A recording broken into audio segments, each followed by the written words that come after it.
இயேசுவில் அன்புக்குரியவர்களை, அமைதியை தேடி ஓட்டம். இன்றைய உலகம் எத்தனையோ நிறைவுகளை கொண்டிருந்தாலும் அமைதியை தேடி ஓடிக்கொண்டிருக்கிறார்கள். ஊருக்குள் அமைதி, உலகத்தில் அமைதி, இவைகள் ஒரு புறம் இருக்க, உள்ளத்தில் அமைதியும் உள்ளுக்குள் அமைதியும் பெறும் கேள்விக்குறியாக உள்ளன. அமைதிக்குரிய வழியை நீ அறிந்திருக்கூடாது.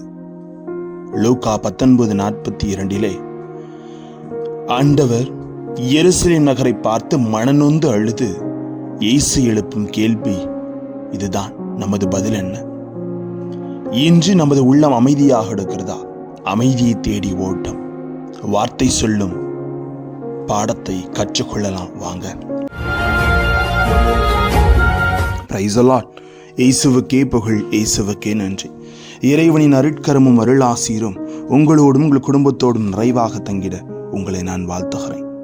அன்பில் இனியவர்களே, வரவிருந்தவரை ஏற்காத நகரம் எருசலேம் நகரம், வரவிருந்தவரை எதிர்த்த நகரம் எருசலேம் நகரம், வரவிருந்தவரை ஏளனப்படுத்திய நகரம் எருசலேம் நகரம். ஆனால் இந்த நகரத்தில் தான் தன் வானக தந்தைக்கென்று ஒரு ஆலயம் எழுப்பப்பட்டிருந்ததால் அந்த நகரம் இயேசுவுக்கு மிகவும் பிடித்த நகரமாகவே இருந்தது. கடவுளின் திட்டப்படி இந்த நகரம் இயேசுவை பலரின் மீட்புக்காக பலி கொடுக்கும் நகரமாகவும் அமைந்தது. அந்த பலியின் நிகழ்வை ஏற்றுக்கொள்ளவே இயேசு எருசலேம் நகரத்தில் கழுதையின் மேல் சவாரி செய்து நுழைந்ததை இன்றைய நற்செய்தியின் முதற் பகுதி நமக்கு தெளிவு காட்டுகிறது. அமைதியின் நகரமாக அமைய வேண்டிய எருசலேம் நகரம் அமைதியிலிருந்து பல தவறான வழிகளில் துணை போன நகரமாக மாறிவிட்டது என்பதை இயேசுவின் கவலையாகவும் ஆதங்கமாகவும் கண்களில் கண்ணீராகவும் இன்றைய நற்செய்தி வெளிப்படுகிறது. எனவே தான் இயேசு கடவுள் உன்னை தேடி வந்த காலத்தை நீ அறிந்து கொள்ளவில்லை என்று சொன்னார். லூக்கா 19:44 இறந்த லாசருக்காக கண்ணீர் வடித்த இயேசு அதே போன்ற வழியோடு வேதனையோடு எருசலேமுக்காக கண்ணீர் வடிப்பது தான் ஆழமான காரணம் என்ன? காலம் காலமாக ஆவலோடு எதிர்பார்த்திருந்த ஒன்று கிடைக்கப் பெறும்போது அதை உணராமல் அறியாமல் இருக்கும் அளவுக்கு சுயமிழந்த சிந்தனை இழந்த வாழ்வை பெற முடியாத தடையை தங்களுக்குள் வளர்த்து கொண்ட அவல நிலையை உணர்ந்ததினால் வெளிப்பட்டதுதான் இயேசுவின் கண்களின் கண்ணீர். பல நூற்றாண்டுகளாக விடுதலை தரும் மெசியாவை ஆவலோடு எதிர்பார்த்திருந்த யூதர்கள் இயேசுவின் வடிவில் வந்ததை உணராமல் அறியாமல் இருந்த அவல நிலையை இயேசுவின் வேதனைக்கு காரணம். அறியாமையே மானிடத்தின் மிகப்பெரிய கொடுமை. அறியாமை மனிதனின் பல துயரங்களுக்கு காரணம். அறியாமையை களைந்துவிட்டால் விழித்து கொண்டு மனிதன் வாழ்வை தழுவி கொள்ள முடியும். நமது கிறிஸ்தவ வாழ்வு பயணத்தில் அறியாமை களைந்தவர்களாய் நாம் பயணிக்க வேண்டும் என்பது இயேசுவின் விருப்பம். இன்றும் கடவுள் நம்மை தேடி வருகிற நிலைகள் பல உண்டு. கடவுள் நம்மை பல வழிகளிலும் அனுபவங்களில் தேடி வருவது நிகழாமல் இருப்பதில்லை. ஆனால் அதை உணரக்கூடிய மனநிலை பெரும்பாலும் நம்மில் இருப்பதில்லை.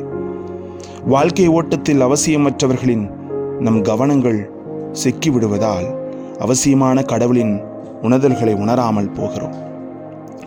மாயை விஷயங்களுக்குள் நம் மனங்கள் அகப்பட்டு விடுவதால் உண்மை எதுவென உணர்ந்து கொள்ள தவறிவிடுகிறோம்.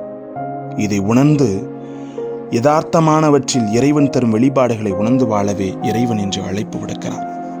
ஆமாங்க, எருசலேம் நகரை பார்த்து மனநொந்து அழுது இயேசு எழுப்பும் கேள்வி நாம் என்ன பதில் சொல்ல போகிறோம்?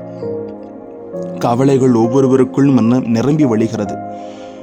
தொட்டா சுருங்கி செடிகள் போல பிரச்சனைகள் வந்தால் நாம் துருங்கி விடுகிறோம். உறவு, கடன், நோய் என பல்வேறு காரணங்களால் துக்கம் தொலைப்பவர்களின் எண்ணிக்கை அதிகரிக்கிறது. இந்த துக்கத்தோடு தூக்கத்தையும் தொலைத்து வாழ்கிறார்கள். காரணங்கள், தூக்கம் தொலைப்பவர்களின் எண்ணிக்கை அதிகரிக்கிறது. தேவையில்லாத பற்றி அடிக்கடி சிந்திப்பது, தேவைக்கு அதிகமாக சிந்தனையில் ஆழ்வதும் இன்று பெரும் நோயாகவே உருவெடுத்து நிற்கிறது.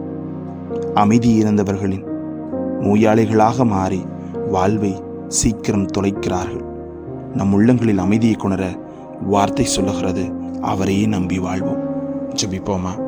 அன்பு இறைவா, எங்கள் வாழ்க்கையில் இறைவனின் வார்த்தையும் அவரது அருளுரைகளும் தான் துணை என்பதை நம்பி வாழ எங்களோடு தங்கும் ஆண்டவரே. Praise the Lord.